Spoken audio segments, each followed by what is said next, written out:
Hello students, स्वागत है आप सभी का class for study bye Sunil sir के ऑफिशियली यूट्यूब चैनल पर, जहां पर आज से आपकी एक इंग्लिश की न्यू सीरीज़ स्टार्ट होने वाली है सभी एग्ज़ाम्स को ध्यान में रखते हुए। ये बहुत ज़्यादा यूज़फुल रहेगी एमपी फॉरेस्ट और सभी व्यापम्स एसएससी सारे एग्ज़ाम्स के लिए, ठीक है। और आज से जो हमारा चैप्टर स्टार्ट होने वाला है वो आर्टिकल है। तो सबसे पहले मैं आपको ये बता दूँ कि अगर आप किसी भी एग्ज़ाम्स की तैयारी कर रहे हैं जहाँ पर भी इंग्लिश आ रही है तो आप इस क्लासेस को ज्वाइन कर सकते हैं। ये जो क्लासेस हैं शाम को 7 बजे अपलोड की जाएगी class for study bye Sunil sir के ऑफिशियली यूट्यूब चैनल पर। शाम को 7 बजे ये क्लासेस आपको डेली मिल जाएंगी इसी चैनल पर। अगर आपने class for study bye Sunil sir के चैनल को अभी तक सब्सक्राइब नहीं किया है तो अभी जाकर सब्सक्राइब कीजिए और बेल आइकन को भी प्रेस कीजिएगा ताकि आपके पास लेटेस्ट नोटिफिकेशन जल्दी से पहुंच सके। आज हम लोग पढ़ने वाले हैं आर्टिकल का लेक्चर 1 और आर्टिकल के आपको मैं 3 से 4 मैक्सिमम लेक्चर्स कवर करा दूंगी। आपका आर्टिकल से एक भी क्वेश्चन नहीं छूटने वाला है, ठीक है। चलिए, क्या आप सभी क्लास के लिए तैयार हैं? एक बार क्लास को सभी बच्चे सब्सक्राइब कर दें, चैनल को सब्सक्राइब कर दें और ऑल पर नोटिफिकेशन कर दें, है ना, लाइक कर दीजिएगा। तो getting ready for a class, चलिए स्टार्ट करते हैं। देखिए, पहले क्लास को स्टार्ट करने के लिए पहले हमें कंटेंट को जानना बहुत ज़रूरी होगा कि आखिर हम इंग्लिश के सिलेबस में क्या क्या पढ़ने वाले हैं, कौन कौन से चैप्टर्स हम लोग कवर करने वाले हैं। तो चलिए एक बार क्लास के सिलेबस के ऊपर नज़र कर लेते हैं। देखिए, कंटेंट में आपको बताऊं तो कंटेंट में हम लोग किस तरीके से पढ़ने वाले हैं।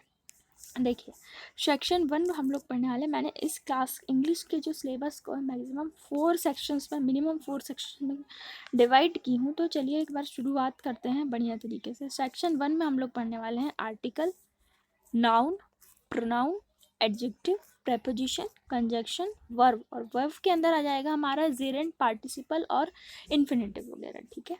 नेक्स्ट, सेक्शन 2 में हम लोग डिस्कस करने वाले हैं subject verb agreement, auxiliary verb, tense, conditional sentence, voice, narration, question tag. Generally ये वाला जो टॉपिक है ना, कंडीशनल सेंटेंस, ये वाला टॉपिक्स कोई नहीं पढ़ाता जनरली, ठीक है, पर मैं आपको सारे के सारे टॉपिक्स पढ़ा के चलूँगी, ठीक है। चलिए, सेक्शन नंबर 3 को हम वोकेब वाला सेक्शन बोल सकते हैं। सेक्शन नंबर 3 को हम वोकेब वाला सेक्शन बोल सकते हैं, जिसमें हम पढ़ेंगे वन वर्ड सब्स्टिट्यूशन। और वन वर्ड सब्स्टिट्यूशन को हम ये नहीं कि सीधे एडवांस वाला आपको पढ़ाना शुरू करेंगे, बिल्कुल भी नहीं। हम पहले आपको वन वर्ड सब्स्टिट्यूशन में पहले पढ़ाएंगे इजी, फिर मॉडरेट, फिर एडवांस, ठीक है। वैसे ईडियम्स एंड फ्रेजेस भी पहले इजी, फिर मॉडरेट, फिर एडवांस। वैसे ही एंटोनिम सिनोनिम्स भी easy, moderate, advance, synonyms easy, moderate, advance, ठीक है। ये सारे वोकैब्स के चैप्टर्स हैं। उसके बाद सेक्शन नंबर 4, सेक्शन नंबर 4 भी बहुत ज़्यादा इंपॉर्टेंट हो जाता है। देखिए, इसमें पढ़ेंगे हम लोग फ्रेसल वर्ब, PQRS। PQRS को हम लॉजिकल ऑर्डर ऑफ सेंटेंस भी बोलते हैं। फिर पढ़ेंगे क्लोज टेक्स्ट, फिर पढ़ेंगे कंप्रहेंशन और फिर मिस स्पेल्स। मिस स्पेल्स मतलब आपका आता है ना इनकरेक्टली स्पेल्ड वर्ड्स, वो रहता है, ठीक है। और अगर हम व्यापम के नज़रिए से देखें तो मिस स्पेल्ड से लगभग 2 से 3 क्वेश्चन पूछे जा रहे हैं। ये क्वेश्चन अभी पटवारी की एग्जाम्स में भी पूछी गई थी। इसके बाद हम लोग देखिए आर्टिकल्स, फाइनली हमारा चैप्टर आ चुका है। लेक्चर नंबर 1 स्टार्ट हो रहा है हमारा आज। तो बेहतरीन तरीके से आप सेशन को लाइक कीजिएगा, ठीक है।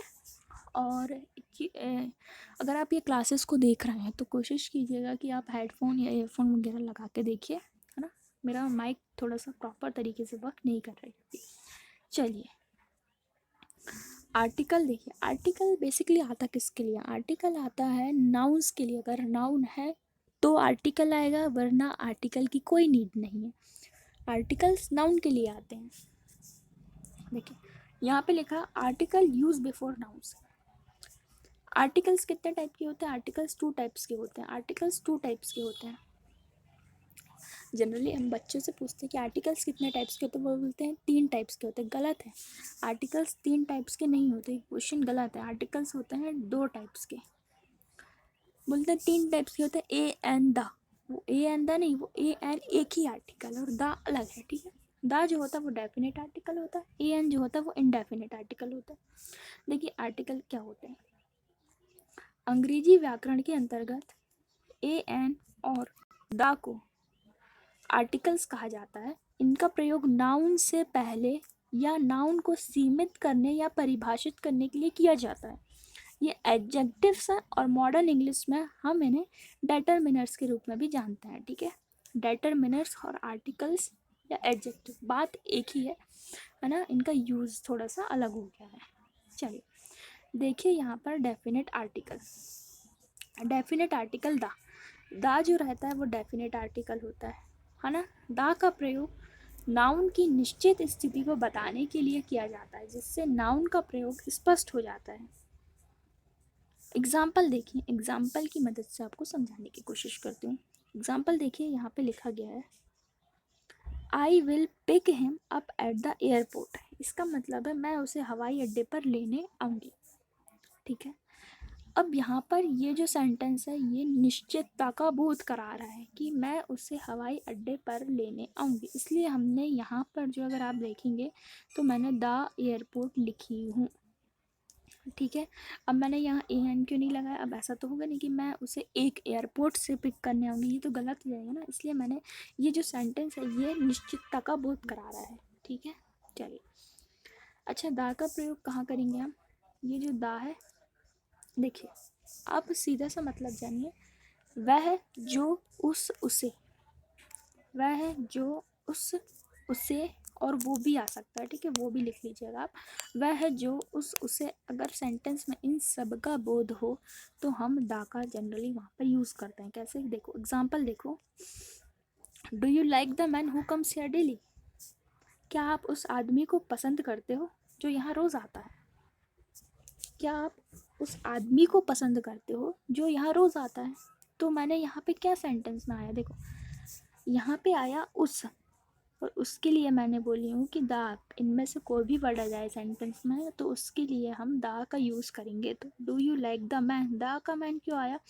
दा क्यों आया मैन के पहले? क्योंकि मैन एक नाउन है, बोलो हाँ, और मैन एक नाउन है, और यहाँ पर सेंटेंस में उसका यूज़ भी हो रहा है कि आप उस व्यक्ति को पसंद, क्या आप उस आदमी को पसंद करते हो जो यहाँ रोज़ आता है?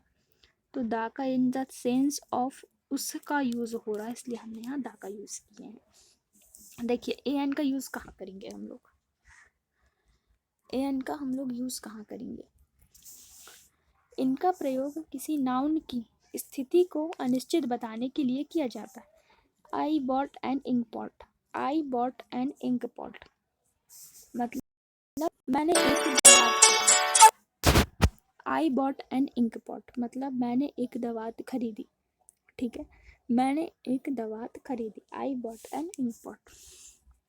इसका मतलब अनिश्चित है भाई, खरीदी, कौन सी खरीदी, कोई पार्टिकुलर नहीं है, तो हमने यहाँ पर एन का यूज़ करा। अच्छा एन ही क्यों आया?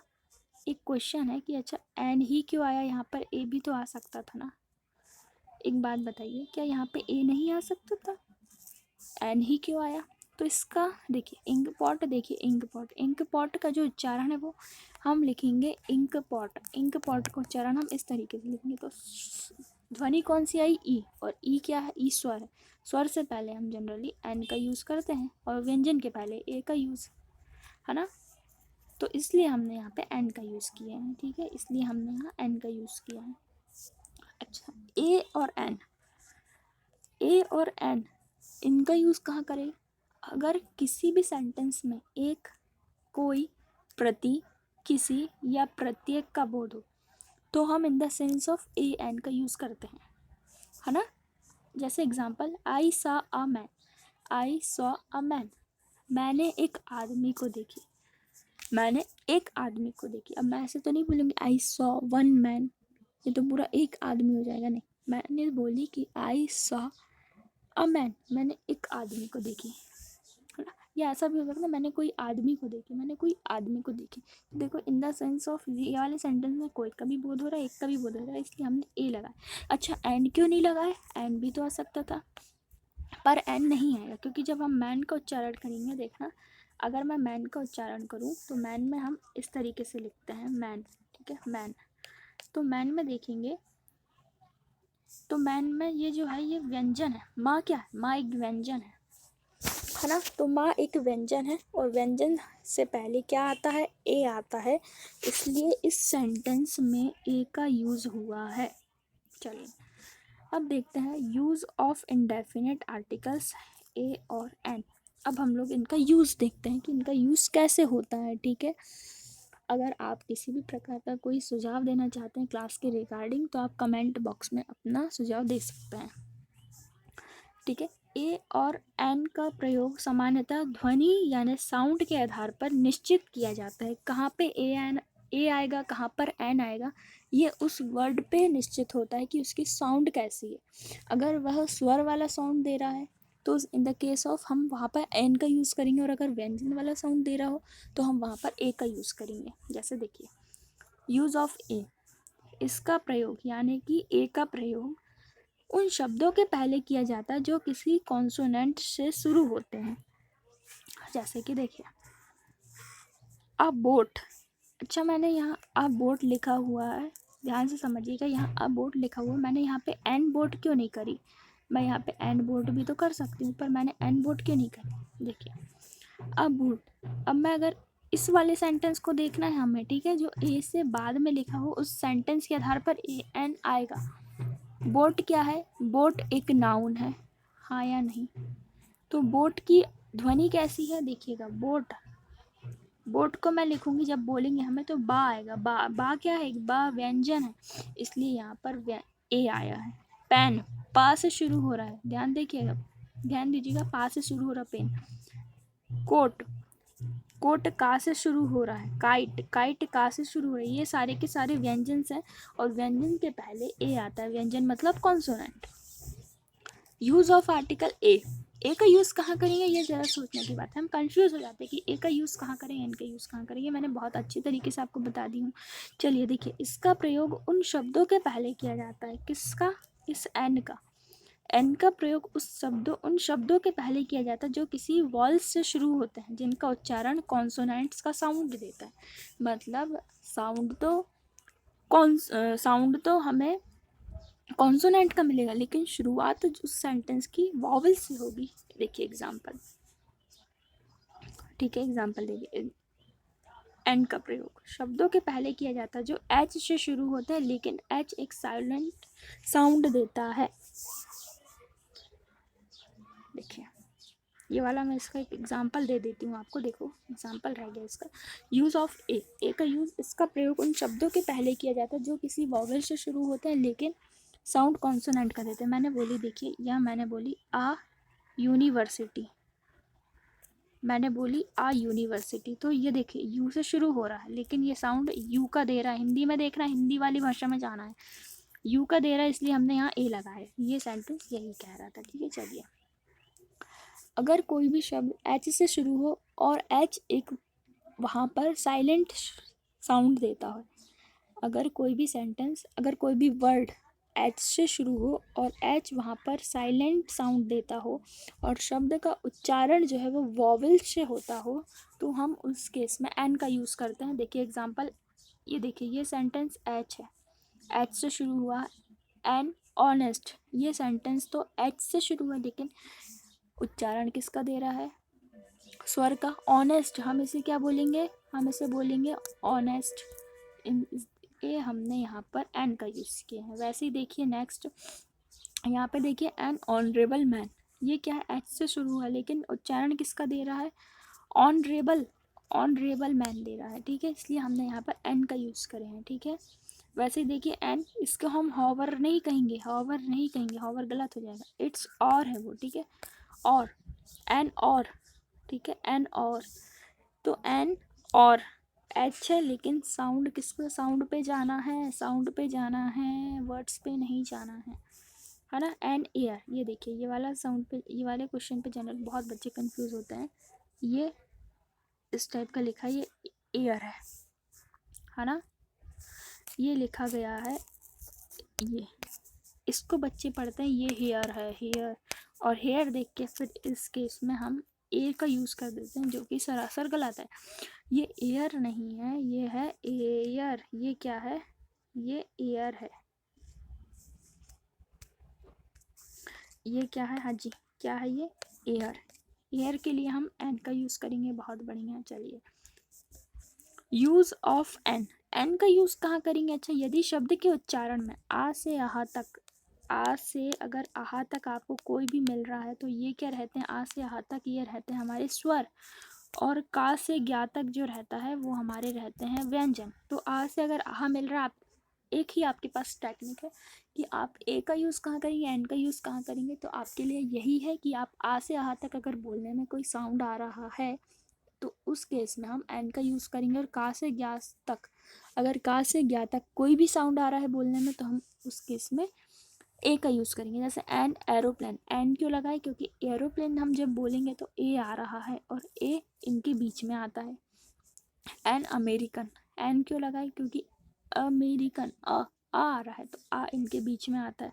एन एन सी सी, एन एन सी सी, एन एन आ रहा है और एन इनके बीच में आता है। किन में? आ से आ तक आता है, इसलिए हमने यहाँ पे एन लगाए हैं। चलिए, आज की वीडियो में मैं आपको थोड़ा सा ओवरव्यू देने आई थी, ठीक है। अगला हम पढ़ेंगे rules of articles. I hope आपको ये वीडियो बहुत अच्छा लगा होगा, आप चीज़ों को समझ पा रहे होंगे बहुत अच्छे तरीके से। तो रूल्स ऑफ आर्टिकल की जो वीडियो है वो मैं कल आपको पढ़ाने वाली हूँ। लेक्चर नंबर वो हमारा 2 होगा, ठीक है। और वो कल शाम को 7 बजे अपलोड किया जाएगा, ठीक है। तब तक के लिए जय हिंद, जय भारत, ठीक है। वंदे मातरम।